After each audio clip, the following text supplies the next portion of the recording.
தமிழர்களின் number one choice Tamil matrimony. Summer வந்தாச்சு. What's your plan for this holiday? எங்க கிட்ட விட்டுருங்க, நாங்க பாத்துக்கிறோம். VGT holidays. GT Holidays, South India's #1 travel brand.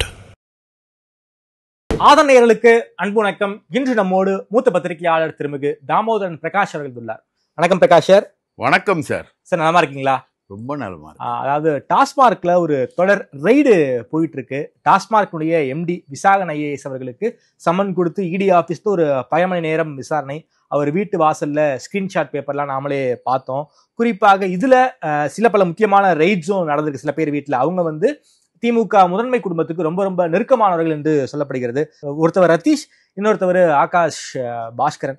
இவங்க வீட்டுல எல்லாம் ரைடு நடக்கிறத வச்சு பார்க்கும்போது இடியோடைய முதல் டார்கெட்டு திமுக ஃபர்ஸ்ட் டேர்ம்ல நாம எடுத்துக்கலாமா?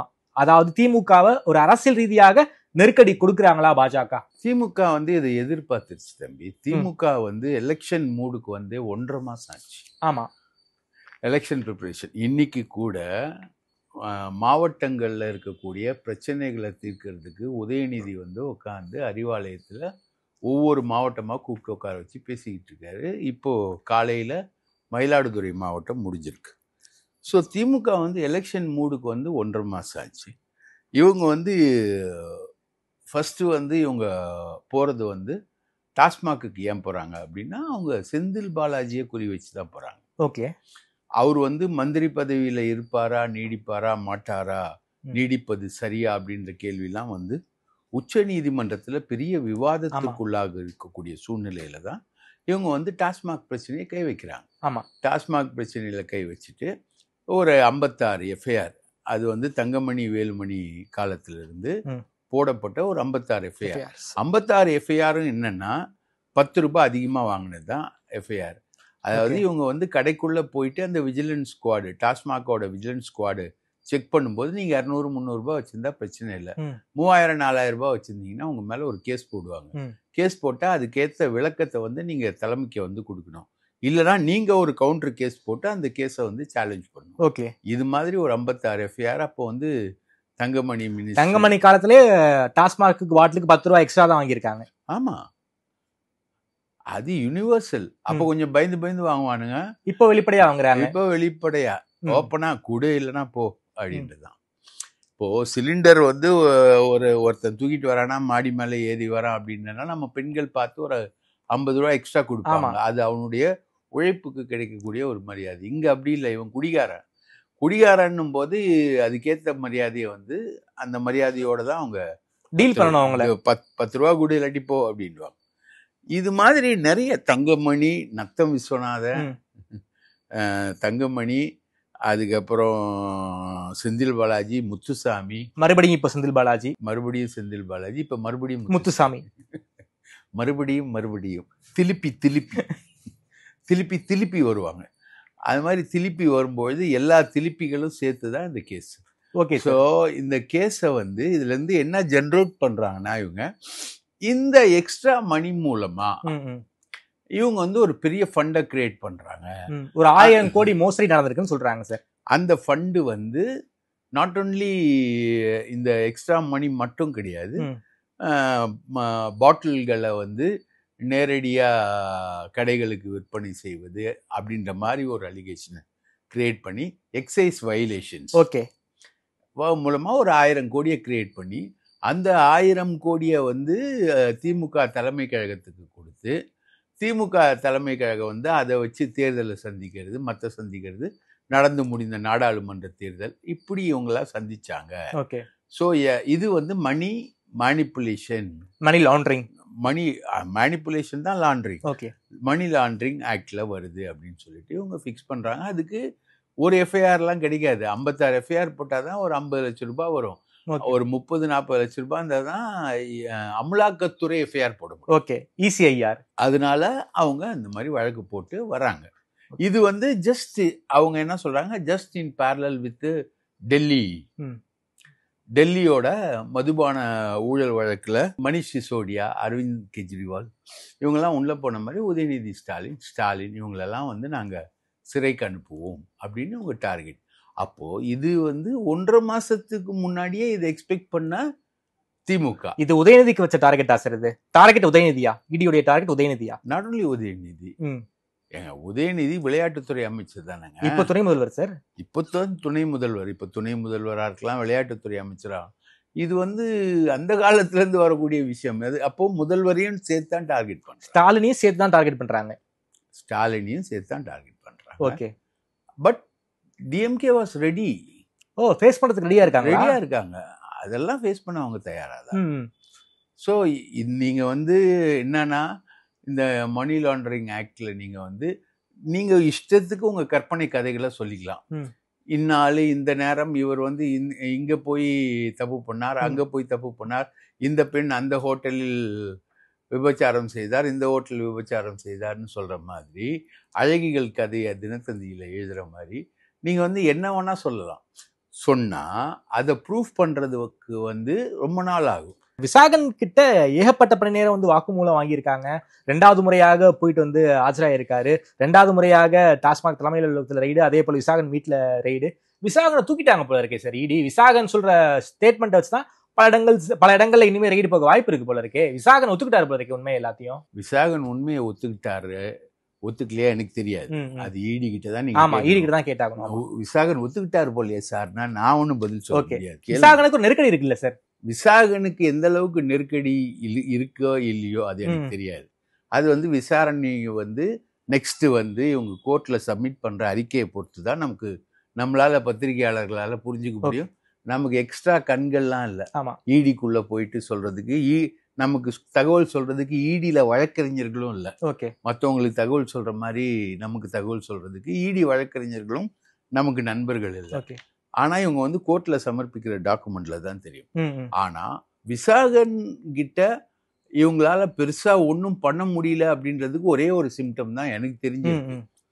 அதாவது விசாகனும் ரத்தீஷும் பேசிக்கிட்ட மாதிரி ஒரு வாட்ஸ்அப் பேச்சாட்ட, அதுக்கப்புறம் விசாகன் உதயநிதிக்கு பொக்கே கொடுக்குற மாதிரி ஒரு போட்டோ, இதெல்லாம் விசாகன் வீட்டுல ரெய்டு நடக்கும் பொழுது பின்பக்கம் ஒரு இடத்துல போட்டு வச்சு அதை அந்த அமலாக்கத்துறை வழக்கறிஞர் பத்திரிகையாளர்கள்கிட்டலாம் சொல்லி, பத்திரிகையாளர்கள்லாம் போய் பார்த்து அதாவது அது எப்படிப்பட்ட டாக்குமெண்டா, இன்கிரிமினேட்டிங் டாக்குமெண்ட். அதாவது நான் சொல்றேன் இல்லையா, இந்த தேர்தல் நிதிக்காக டாஸ்மாக்ல முறைகேடு செய்து பணம் சம்பாதித்தார்கள் அப்படின்னு சொல்றோம் இல்லையா, அந்த தேரிக்கு சப்போர்ட் பண்ற டாக்குமெண்ட் தான் ரத்தீஷுக்கும் விசாகனுக்கும் இடையே நடந்த ஸ்டேட்மெண்ட். WhatsApp statement. வாட்ஸ்அப் ஸ்டேட்மெண்ட்டை A4 ஷீட்ல பிரிண்ட் எடுத்து அதை பின்னாடி போட்டு, அதுவும் உதயநிதி பொக்கே கொடுக்குற மாதிரி ஒரு போட்டோவையும் தூக்கி போட்டு, அதையும் அந்த முனையில லைட்டா கீச்சிட்டு அந்த போட்டோவை தூக்கி போட்டு, அதாவது விசாகன் கீச்சாராம். கீச்சவர் சுக்கு கிழிக்க மாட்டாரா? அதாவது பத்திரிகையாளர்கள் கண்ணில் படும்படி அவர்கள் போட்டோ எடுத்து ஜூம் செய்தாலும் அந்த உரையாடல்கள் தெரியும்படி எவனாவது கிழிப்பானா? கீச்சா என்ன பண்ணுவாங்க? நீங்க கீச்சிங்கன்னா கூட சரி, ஒரு பொருளை இப்போ ஒரு காதலி உங்களுக்கு ஒரு கடிதம் எழுதுது, அதை உங்க மனைவி கிட்ட மறைக்கணும்னு நினைக்கிறீங்கன்னா நீங்க என்ன பண்ணுவீங்க? அந்த கடிதத்தை சுக்கலா படிச்சு பார்த்துட்டு சுக்கலா யாருக்கும் தெரியாத மாதிரி கீச்சு வாஷ் பேசின்ல போட்டு தண்ணி ஊற்றிடுவீங்க. இதான் நடக்கும், ரைட்டா? இவங்க வாஷ் பேசின்ல ட்ரைனேஜ்ல எல்லாம் போய் எடுக்கல, வீட்டுக்கு பின்னாடி எடுக்கல. அப்போ அது கொஞ்சம் தான் கீஞ்சிருக்கு, லைட்டா. அந்த உரையாடல்கள் எழுத்துக்கள் மறையாதவன்னு கேட்கப்பட்டிருக்கு. ஸோ இதை இவங்க போடுறாங்க அப்படின்னா இது ஒரிஜினல் டாக்குமெண்ட்டா, வெரிஃபைட் டாக்குமெண்ட்டா அப்படிலாம் தெரியாது. சில இப்போ பத்திரிகையாளர்கள்லாம் எடுத்து போட்டானுங்க, பல பேர் இதை எடுத்து போட்டாங்க. ஈடிக்கு ஆதரவான, அதிமுக ஆதரவான, பிஜேபிக்கு ஆதரவான ஆட்கள்லாம் எடுத்து போட்டாங்க, ரைட்டா? ஆனா இப்படி ஒரு விஷயத்த போடுவாங்கன்னா விசாகன் கிட்ட ஒன்றும் கிடைக்கலன்னு அர்த்தம். அதே மாதிரி நீங்க மற்றவங்க கிட்டயும் ஒன்றும் கிடைக்கல சார். அதே போல ரத்தீஷ் வீட்டுக்கும் ஆகாஷ் பாஸ்கரன் வீட்டுக்கும் ஏன் சார் இடி போனோம்? இவங்க 2 பேரும் டெபுட்டி சிஎம்க்கு வலதுகரம் இடதுகரம்னு சொல்லப்படுது. இவங்க 2 பேரும் ஏன் இடி டார்கெட் பண்றாங்க? இவர்கள் மூலமாக உதயநிதியை ட்ராப் பண்ண பாக்குறாங்களா இடி? சார், உதயநிதி ஒரு யூத் சார். இப்போ எங்களை மாதிரி வயசான ஆள் இல்லை, யூத். ஆமா, அவரை சுத்தி யூத் தான் இருப்பாங்க. ரத்தீஷும் யூத்து, ஆகாஷ் பாஸ்கரனும் யூத்து. அவங்க ஃப்ரெண்ட்ஷிப்பு, அந்த விஷயங்கள். அஃப்கோர்ஸ் ரத்தீஷ் ரொம்ப பவர்ஃபுல்லா இருந்தாரு, ஒரு அதிகாரிகள் நியமிக்கிறதெல்லாம் ரெக்கமெண்ட் பண்ணார். அவங்க அண்ணன் சர்வேஷ் வந்து ஒரு ஐபிஎஸ் ஆஃபீஸரு, ஐபியுடைய உளவுத்துறையில் இருக்கக்கூடிய ஒரு ஆள். இவங்க ஏற்கனவே சிஎம் வந்து கார்பரேஷனில் மேயராக இருக்கும்போது வேளச்சேரியில் குடியிருந்தார். அப்போ பக்கத்து வீட்டில் இவங்க இருந்தாங்க. அதுலேருந்து நட்பு வந்து அதுக்கப்புறம் இப்போது ரதீஷ் வந்து ஒரு பெரிய வீடு ஒன்று கட்டுறாரு ஓஎம்ஆரில். இப்போ பல பிரம்மாண்டமான கோடீஸ்வரன் ஆயிட்டாரு. ஆகாஷும் பல படங்கள் எடுக்கிறாரு. குறுகிய காலத்துல 500 கோடிக்கு படம் எடுக்கிறாருங்க ஒரு குற்றச்சாட்டு இருக்குல்ல சார்? அந்த மாதிரிலாம் குற்றச்சாட்டுகள் இருக்கு அவங்க மேல. நான் அதெல்லாம் மறுக்கல, அது எனக்கு தெரியாது. ஆனா அந்த குற்றச்சாட்டுகள் எல்லாமே இருக்கு. ஓகே. ஆனா நான் உங்களுக்கு தெரியாத ஒரு தகவல் சொல்றேன். ரதீஷும் ஆகாஷ் பாஸ்கரனையும் வீட்டை விட்டு ஓட சொன்னதே இடில இருந்து ஒரு ஆள் சார். என்ன சார் சொல்றீங்க? ஆமா சார், அப்ஸ்காண்ட் ஆகல சார். அவங்க ஜாலியா அவங்க டூருக்கு போயிட்டு இருக்காங்க. ரதீஷ் வந்து டூருக்கு போகிறது உலகத்துக்கே தெரியும். அவரும் நம்ம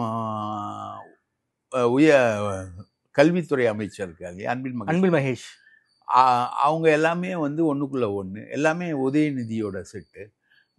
இவங்க சொல்லி தான் அவங்க எல்லாம் வெளியில் போனாங்கன்ற ஒரு தகவலும் இருக்குது சார் திமுக சைட்லேருந்து. So my contention is DMK is ready to face it. இவங்க அடுத்தது என்ன திரைக்கதை எழுதி உதயநிதி பக்கம் போனோம், என்ன திரைக்கதை எழுதி ஸ்டாலின் பக்கம் இதை கொண்டு போனோம் அப்படின்றது வந்து இவங்க ரிவீல் பண்ணக்கூடிய நெக்ஸ்ட் லெவல் டாக்குமெண்ட்ஸ்லேருந்து தான் வருது. ஸோ நெக்ஸ்ட் லெவல் டாக்குமெண்ட்டை இவங்க ப்ரிப்பேர் பண்ண முடியும், இவங்களால ப்ரிப்பேர் பண்ண முடியும். இவங்க நினைச்சா ஒருத்தரை வந்து குற்றவாளி ஆக்க முடியும், ஒரு நினைச்சா குற்றவாளி இல்லைன்னு ஆக்க முடியும். அஜித் பவாரை குற்றவாளின்னு 45,000 கோடிக்கு நரேந்திர மோடியால் சொல்ல முடியும். அஜித் பவார் குற்றவாளி இல்லைன்னு அவர் டெப்டி சீஃப் மினிஸ்டர் டு மகாராஷ்டிராவும் அந்த பிஜேபி வாஷிங் மிஷினில் போட்டு இவங்களால கொண்டு வரவும் முடியும். எனிதிங் இஸ் இது வந்து நீங்கள் உண்மையிலேயே சொல்லப்போனால் இப்போ 91-96 வந்து லண்டனில் ஹோட்டல் வாங்கினார் டிடிவி தினகரன். சசிகலா மேலே வந்து வருமானத்துக்கு அதிகமான சொத்து சேர்ப்பு வழக்கு, foreign exchange regulation act, ஃபெரா, FEMA, coffee போசா, சோஃபம் போசா இவ்வளோ வந்துச்சு. அப்போது இவங்களோட சொத்துக்கள் எல்லாமே காசு எல்லாமே ஃபாரினுக்கு போச்சுன்றது தெளிவாக இருந்தது. ஓகே. அந்த மாதிரி ஒரு தெளிவான ப்ரூஃப் அடிப்படையில் அப்போது நிதியமைச்சர் வந்து சிதம்பரம், அந்த மாதிரி ஒரு தெளிவான ப்ரூஃப் அடிப்படையில் நடைபெறக்கூடிய சர்ச் இல்லை இது. ஓகே. இது வந்து பொலிட்டிக்கல் சர்ச். பொலிட்டிக்கலாக கதை கட்டி இடியை வச்சு இவங்களெல்லாம் சிறைப்படுத்தி திமுகவுடைய எலெக்ஷன் ப்ரிப்பரேஷனை வந்து காலி பண்ணும், திமுகவுக்கு ஃபண்டு வரதை காலி பண்ணுன்றதுக்காக இடி கன்ஸ்ட்ரக்ட் பண்ணக்கூடிய கதைகள் தான் இவை. அந்த ரெய்டுகள் தான் இப்போ நீங்க சொல்ற மாதிரி டாஸ்மார்க்ல முறைகேடே நடக்கலன்னு சொல்ல வரீங்களா சார்? பிடிஆர் சொல்லியிருக்காரு எக்ஸைஸ் ஆகாமல நேரடியான டாஸ்மார்க் கடைக்கு வந்து பாட்டில் போகுது. எங்க சொல்லியிருக்காரு பிடிஆர்? கடந்த முறை அவர் வந்து பினான்ஸ் மினிஸ்டரா இருக்கும்போது ஓபன் ஸ்டேட்மெண்ட்ல பிடிஆர் சொல்லியிருக்காரு சார், இதனால அரசுக்கு ஏகப்பட்ட கோடி ரூபாய் நஷ்டமாயிருக்குன்னு பிடிஆர் சொல்லியிருக்காரு. என்னால எடுத்து தர முடியும், எடுத்து கொடுங்க சார். 2022 சொல்லியிருக்காரு சார், மதுபான விற்பனையில் சுமார் 50% கலால் வரி வருமானத்தை தமிழ்நாடு அரசு இழந்து வருவதாக நிதியமைச்சர் பிடிஆர் பழனிவேல் தியாகராஜன் சொல்லியிருப்பதாக இதுல வந்து ஒன் இந்தியால வந்து ரிப்போர்ட் ஆயிருக்கு. அந்த நியூஸே நான் உங்கள்கிட்ட கொடுக்குறேன் சார். நீங்க இந்த மொட்டை நியூஸ் எல்லாம் கொடுத்துலாம் நீங்க உங்களை டிஃபெண்ட் பண்ண முடியாது. நீங்க பிஜேபி ஆளு, பிஜேபிக்காக கேள்வி கேட்கிறேன்னு சொல்லுங்க, நான் ஒத்துட்டு போறேன். இது மொட்டை நியூஸ், வேற என்ன சப்ஸ்டான்ஷியேட் பண்ணுங்க. இது வந்து கலால் வருமானத்தோட இழப்பு சொல்றாங்க. கலால் வருமானம் வந்து தமிழ்நாட்டுக்கு மட்டும் வரல.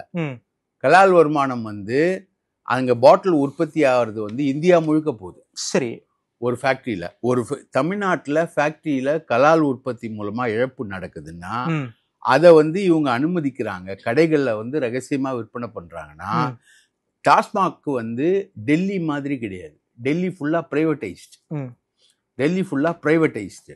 பிரைவேட் மதுபான கடைகள் வந்து அங்க இருக்கு. அங்க வந்து என்ன வேணா பண்ணலாம். தமிழ்நாட்டுக்குள்ள நீங்க அந்த மாதிரி பண்ணவே முடியாது. ஏன்னா அண்ணா தொழிற்சங்கம் இருக்கு, சிஐடியு தொழிற்சங்கம் இருக்கு. அண்ணா தொழிற்சங்கம், சிஐடியு தொழிற்சங்கம், மற்ற எதிர்கட்சிகளுடைய எல்லா தொழிற்சங்கமும் அதுக்குள்ள சிபிஐ சிபிஎம் எல்லாரும் இருக்காங்க. நீங்க வந்து இந்த மாதிரி பாட்டில்ஸை வந்து நீங்க விற்க அலோவ் பண்ணீங்கன்னா அவங்க என்ன பண்ணுவாங்க தெரியுங்களா? பாண்டிச்சேரி சரக்கையும் ஆந்திரா சரக்கையும் அவங்க விற்பாங்க. விட்டா கல்வராயன் மலையிலிருந்து கள்ளச்சாராயத்தை பாட்டில இறக்குமதி பண்ணி மெத்தனால போட்ட சரக்கை கூட அவங்க விற்பாங்க. அதுக்கு எல்லையே இல்லைங்க உங்களுக்கு. அந்த மாதிரி ஒரு ட்ரேடுக்குள்ள போனாங்கன்னா இவங்களுக்கே கணக்கு கிடைக்காது. யாருக்கு? டாஸ்மாக் நிர்வாகத்துக்கே. டாஸ்மாக் நிர்வாகத்துக்கே கணக்கு வராது. சரி, அந்த மாதிரி அவங்க விஷயங்களை அரசாங்க ஊழியர்களை வச்சு. சோ எக்ஸைஸ்ல வந்து முறைகேடு பண்ண முடியாதுன்னு சொல்றீங்களா? எக்ஸைஸ்ல வந்து முறைகேடு பண்ண முடியாதுன்றதுதான். இவங்க சொல்ற மாதிரி எக்ஸைஸ்ல முறைகேடு பண்ணி கள்ளத்தனமா மார்க்கெட், அதான் எக்ஸைஸே பண்ணாம நேரடியா கடைக்கு கொண்டு போக முடியாது. அங்க ஒரு எக்ஸைஸ் தாசில்தார் இருக்காரு ஒவ்வொரு ஃபேக்டரியிலயும். சரி, எக்ஸைஸ் தாசில்தார் இருக்காரு. அவரோட அப்ரூவலோட தான் பாட்டில் வெளியில வரணும். அது இல்லாம கடைக்குள்ள வந்தாலும் செக்கிங் அண்ட் ரெகுலேட்டரி அத்தாரிட்டி இருக்கு. அதுக்கப்புறம் பாருக்கு போறதுக்கு இருக்கு. பார்ல வந்து 30 ரூபா 40 ரூபா அதிகமா விற்கிறான். பார் வந்து நைட்டு ஃபுல்லா திறந்து இருக்கிறான். 24/7 திறந்து இருக்கிறான். 10 ரூபா பாட்டிலுக்கு வந்து கடையிலேயே ரெகுலர் கடையிலேயே வாங்குறான். இதெல்லாம் நிறைய முறைகேடுகள். ஓகே, ரைட்டா? இப்போ ஒரு கம்பெனியை வந்து அலோ பண்றது, ஒரு கம்பெனிக்கு எஸ்என்ஜேன்னு வச்சுக்கோங்க. ஆமா, அதுக்கு ப்ரிஃபரன்ஸ் கொடுக்கறது, இன்னொரு கம்பெனியை அலோ பண்ணாம இருக்கிறது, அதுக்கு ப்ரிஃபரன்ஸ் கொடுக்காம இருக்கிறது. இப்போ ஜெயலலிதா ஆட்சி காலத்துல வந்து மிடாஸ் கோல்டன் டிஸ்டலரிஸ்ல ப்ரொடியூஸ் ஆன சரக்கு தான் கடை ஃபுல்லா இருக்கும். மிடாஸ் சரக்கு தான். மிடாஸ் யாருது? சசிகலா. அதுல தான் வந்து ஃபுல்லா இருக்கும். ஜெயலலிதா பீரியட்ல அது நடந்தது. அந்த மாதிரி பண்றது. இப்போ வந்து டிஆர் பாலு ஃபேக்டரியிலேருந்து ஃபுல்லா அலோவ் பண்றது, ஒரு ஃபேக்டரியை தூக்குறது, ஒரு ஃபேக்டரி இறக்குறது, அதெல்லாம் நடக்கும்.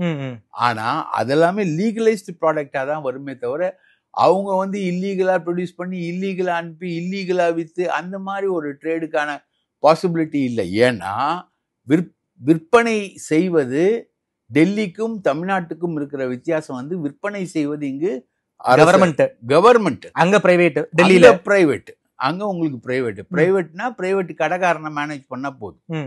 அவன் வைக்கிறது தான் சட்டம். ரைட்டா? கடைக்காரனுக்கு ஒர்க்கர் வந்து பிரைவேட், அவனுக்கு தான் பைண்ட். அவன் இதுக்குள்ள வரமாட்டான். டிரான்ஸ்போர்ட் டாஸ்மார்க் வந்து சரக்கை வந்து ஃபேக்டரியில இருந்து கடைக்கு கொண்டு வராங்களே, அங்க ஊழல் நடந்திருக்கு வாய்ப்பு இல்லையா? வாய்ப்பு இருக்கு. நான் இல்லைன்னு சொல்லி இருக்கு. டாஸ்மாக் ஊழலை பொறுத்த வரைக்கும் இடிஏ வந்து ஒரு 1000 கோடி ரூபாய்னு சொல்லும் போது அது வந்து ஒரு பெரிய அமௌண்ட் தானே சார் படுது. சார் நீங்க எந்த எஃப்ஐஆர் சார் டிஃபெண்ட் பண்றீங்க? சார் 2017ல இருந்து இப்போ வரைக்கும் எஃப்ஐஆர்ஸ் பல எஃப்ஐஆர்.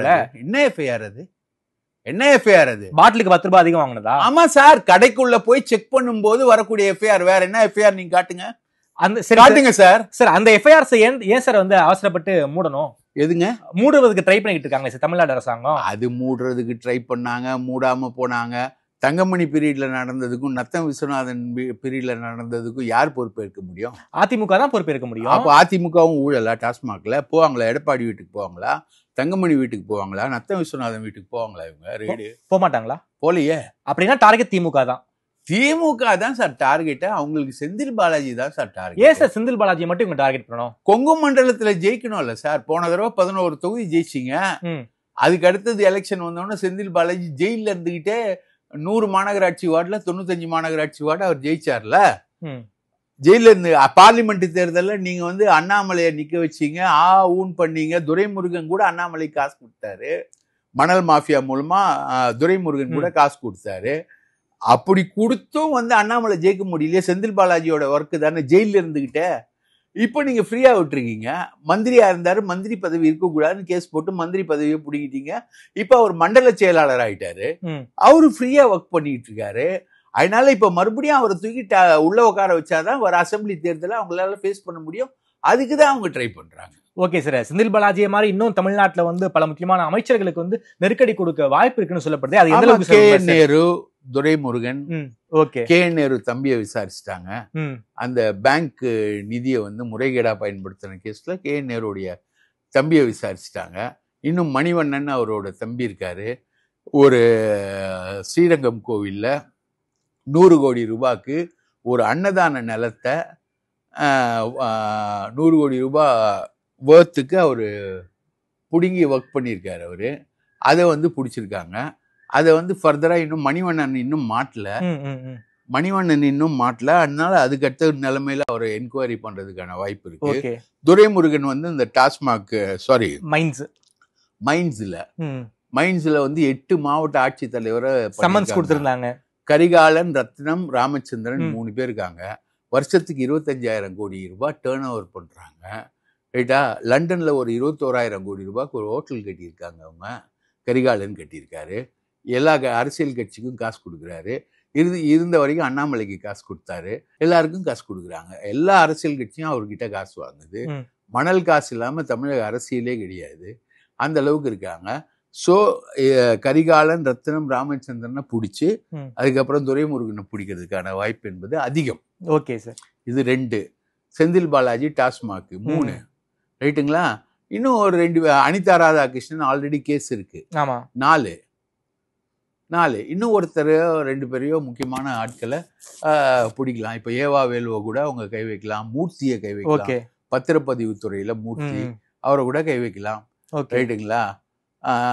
சக்கரபாணி இருக்காரு, அவரை கூட கை வைக்கலாம். யாரை வேணா கை வைக்கலாம் சார். ஸ்டாலினியே கை வைக்கலான்ற ஒரு ரீசனுக்கு வரும்போது அவங்க திமுகவை முடக்கிறதுக்கு ஒட்டுமொத்தமா திமுக வட்ட செயலாளரை கூட கை வைக்கலாம். இது வந்து எலெக்ஷன் ஸ்ட்ராட்டஜி சார். பிஜேபி அவங்க தேர்தலை சந்திக்கணும், தாமரை எப்படியாவது மலர வைக்கணும். உங்க பேரு தானே தாமரை, உங்களை எப்படியாவது மலர வைக்கணும் அப்படின்னு சொல்லிட்டு அவங்க முயற்சி பண்ணிக்கிட்டு இருக்காங்க. இந்த முயற்சி எந்த அளவுக்கு சார் வெற்றி கொடுக்க வாய்ப்பு? நீங்க ஆல்ரெடி மலர்ந்துட்டீங்கன்னு தெரியாது அவருக்கு. இந்த முயற்சி எல்லாம் வெற்றி பெறாது சார். அவங்களுக்கு 4 பேர் சட்டமன்றத்துல இருக்காங்களே சார். 4 பேரை வந்து ஒரு 40 பேர் ஆகணும்னு முயற்சி. அதுக்கு இன்னும் அதிமுகவும் பாஜகவுமே ஒண்ணுக்குள்ள ஒண்ணு சிங்க் ஆகல சார். ரைட்டா? ஓபிஎஸ் தேசிய ஜனநாயக கூட்டணியில இருக்காரா இல்லையான்னு எல்லாருக்குமே ஒரு சந்தேகமா இருக்கு. ஓபிஎஸ், சசிகலா, தினகரன் எல்லாமே சந்தேகமா இருக்கு. சோளிங்கருக்கு ஒரு வேட்பாளர் அவரை தனியாவே நிக்க வைக்கிறேன்னு அனௌன்ஸ் பண்றாரு டிடிவி தினகரன். சோ இந்த கூட்டணி இன்னும் சிங்க் ஆகல, டோட்டலா சிங்க் ஆகல. கூட்டணி வந்து எண்ணெயும் தண்ணீரும் போலதான் இருக்கு.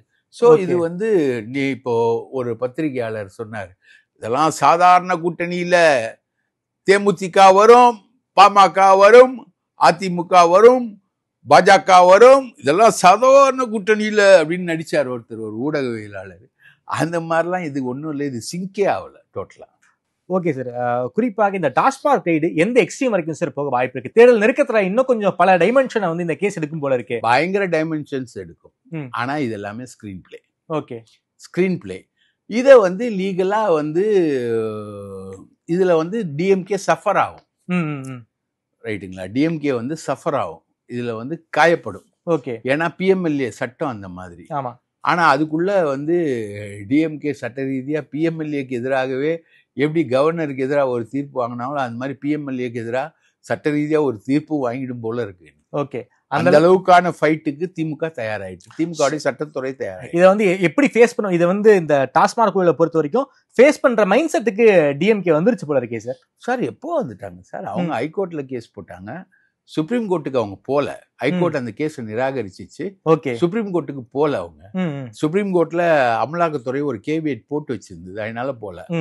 இப்போ வந்து மறுபடியும் இவங்க வந்து பாயறத பார்த்தா அடுத்தது அவங்க சட்ட ரீதியான போராட்டங்களுக்கு போவாங்க. உதயநிதி கிட்ட எல்லாம் வந்தாங்கன்னா அவங்க சும்மாலாம் இருக்க மாட்டாங்க. ஓகே, பயங்கரமா ஃபைட் பண்ணுவாங்க, வாய்ஸ் பயங்கரமா இருக்கும். சார் ரித்தீஷ் அதே போல ஆகாஷ் பாஸ்கர் 2 பேர்கிட்ட நெருங்கினதே வந்து உதயநிதி கிட்ட நெருங்கின மாதிரி தான் சொல்லிட்டு இருக்காங்களே சார். அதுக்காக தான் சார் நெருங்குறாங்க. ஆனா ஒண்ணும் கிடைக்கலையே. என்ன கிடைச்சது? இடி நெருங்கி 2 நாள் ஆச்சு. என்ன சொல்லிச்சு இடி இது வரைக்கும்? ஆகாஷ் பாஸ்கரன் வீட்டுல 65 கிலோ தங்கம் பிடிச்சாங்களா? ரத்தீஷ் வீடுல திறந்துதான் போயிட்டு இருக்காங்க, சீல்லாம் வச்சிருக்காங்க. ரத்தீஷ் வீட்டுல ரத்தீஷ் தொடர்பா ரத்தீஷுக்கும் விசாகனுக்கும் இருக்கக்கூடிய வாட்ஸ்அப் சாட் எல்லாம் போட்டீங்கல்ல சார். குப்பத்தொட்டில போட்டு மகாலிங்கம் பொன்னுசாமின்னு ஒரு ஜேர்னலிஸ்ட் கிட்ட சொல்லி அவரெல்லாம் போய் எடுத்து போட்டாங்கல்ல. ரைட்டு, அதெல்லாம் கரெக்டு. என்ன எடுத்தீங்க? விசாகன் வீட்டில் என்ன எடுத்தீங்க?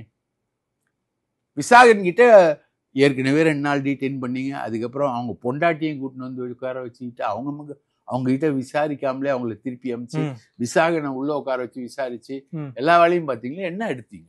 What is your outcome? இது வரைக்கும் இந்த டாஸ்மாக் ஊழல்ல 10 ரூபாய் வாங்கி எவ்வளவு போச்சு? ரைட்டா? டிரான்ஸ்போர்ட் டெண்டர்ல எவ்வளவு போச்சு? எக்ஸைஸ் முறைகேடுல என்ன போச்சு? அதெல்லாம் ஒண்ணும் இல்ல. எவ்வளவு போச்சு? எப்படி டிரான்ஸ்பர் ஆச்சு? எப்படி வந்துச்சு? எப்படி நிதி திரட்டப்பட்டது?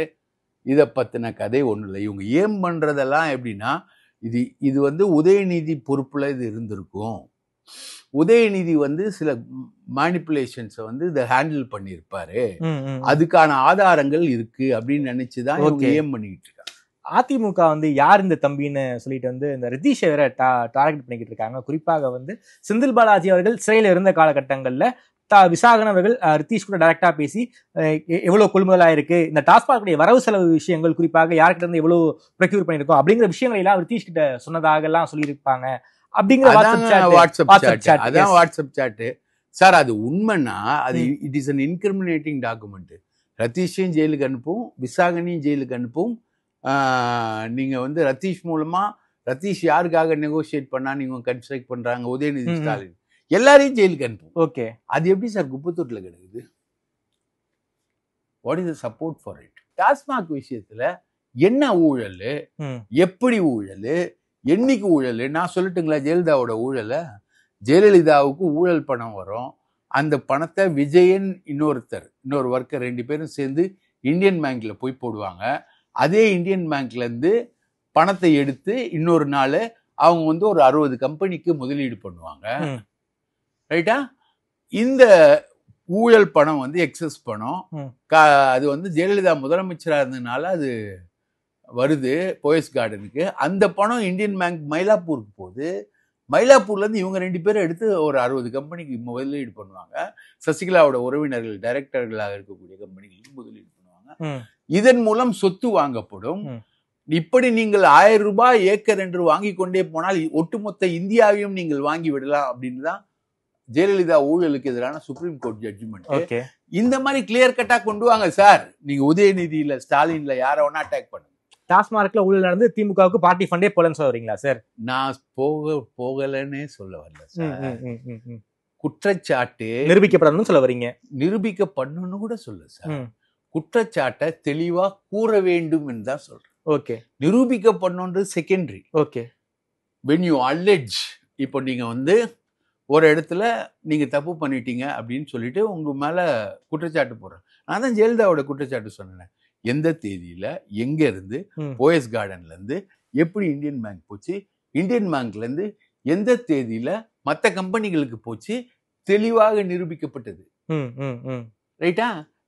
நான் தெளிவாக நிரூபிச்சு டேட்டு டைம் எல்லாம் சொல்ல எப்படி போச்சு, எங்க போச்சு, 10 ரூபாயில இருந்து எவ்வளவு காசு வந்துச்சு, ஓகே, டிரான்ஸ்போர்ட் முறைகேடு டெண்டர்கள்ல இருந்து எவ்வளவு ஊழல் நடந்தது, எக்ஸைஸ் முறைகேடுல இருந்து எவ்வளவு நடந்தது, எந்தெந்த கம்பெனிகள் எக்ஸைஸ்ல ஈடுபட்டது, முறைகேடுல வந்தது, அந்த பணம்லாம் எப்படி திமுக பார்ட்டி ஃபண்டா மாற்றப்பட்டது, இதை பத்தின ஒரு தெளிவான உரையாடலை கொடுங்க.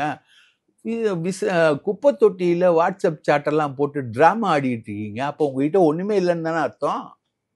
இவங்ககிட்ட ஒன்றும் இல்லை, அதனாலதான் குப்பை தொட்டில போடுறாங்க வாட்ஸ்அப் சாட்டை. இல்லாட்டி அவ்வளோ இன்கிரிமினேட்டிங் டாக்குமெண்ட்டை யாராவது குப்பை தொட்டில போட்டு பத்திரிகையாளருக்கு ஃபோன் பண்ணி எடுக்க சொல்லுவாங்களா? எடுக்க சொல்ல மாட்டாங்க. அப்போ போடுறீங்க, பத்திரிகையாளர்கள்லாம் போய் பொறுக்குறாங்கன்னா அங்க வந்து மேட்ரே இல்லைன்னு அர்த்தம். ஓகே சார், குறிப்பாக வரக்கூடிய காலங்கள் திமுகவுக்கு ஒரு சோதனையான காலகட்டம் எடுத்துக்கலாம். சோதனை தான் சார். திமுகனா அது ஆரம்ப காலத்துல இருந்தே சோதனை தான் சார். நீதி கட்சின்னு இருக்கும்போது மயிலாப்பூர் மாஃபியான்னு ஒண்ணு இருக்கும், ரைட்டா? உயர் சாதிக்காரர்களோட மாஃபியா. அதை எதிர்த்து சமஸ்கிருதத்தை எதிர்த்து போராடின இயக்கம் தான் திராவிட இயக்கம். திராவிட இயக்கத்தோட வரலாற்றுல போராட்டங்கள் இல்லாமலே கிடையாது. ஓகே, சாதி கொடுமைக்கு எதிராக, பகுத்தறிவு வாதத்துக்காக, அதற்காக இதற்காக களம் கண்ட இயக்கம் தான் திராவிட இயக்கம். அதுல போராட்டங்கள் இல்லாமல் எப்படி இருக்கும்? போராட்டங்கள் இல்லாமல் யாராட்டமும் செல்லாது. கோடிக்கால் பூதமடான் அப்படின்னு சொல்லி கோஷம் போட்ட இயக்கம் தான் திராவிட. ஓகே, போராட்டத்தெல்லாம் பார்த்து பயப்படல சார்.